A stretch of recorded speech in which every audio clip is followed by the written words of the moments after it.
I love it. Next up, we go to Al in Tallahassee, Florida, first-time caller. Go ahead, Al. You're on with Buck Wolf on Coast George, to Coast. I've been listening for a long time.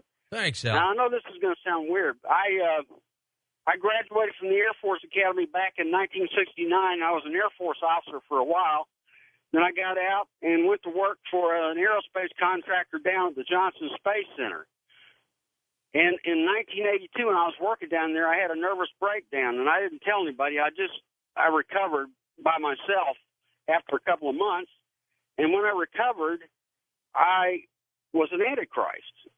There was a spirit man that inhabited my body that thought he was Jesus Christ. And, but that couldn't be because I was a homosexual and I was into pornography and stuff like that. So obviously I couldn't have been the real thing. He found that out pretty quickly.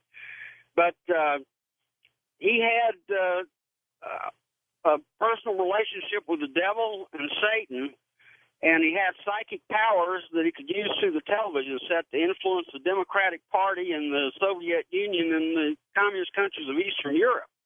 And this was during Reagan's term. You can't do much through TV, though.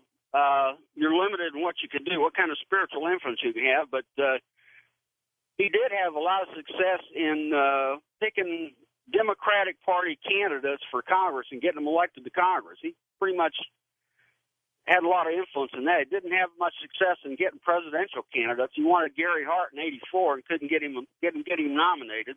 What happened to this guy? Well, you don't have total control over things. But in 1990, the devil or somebody pulled that spirit man out of my body, and I was a slave under Satan and the devil for a few years there. Then somebody gave me God, I guess, gave me another spirit man back. But the reason I'm talking, in 1992, about the end of the time I used the spiritual power, I supported Ross Perot for president. And there was a time when he was thinking about getting out, and I did my best to intercede to keep him in the race till the election, and he stayed in, and that may have helped Clinton get elected. I don't know, but did you talk to Ross at that time? No, just through the television set. I know this sounds bizarre, but that's weird news. Let me ask you something. Jesus, I've become a Christian since then. I've gotten out of all that crap, thank God. But do you wonder about the way the boldness that the Democrats have now in bringing in the socialism and having communists in there and all that stuff?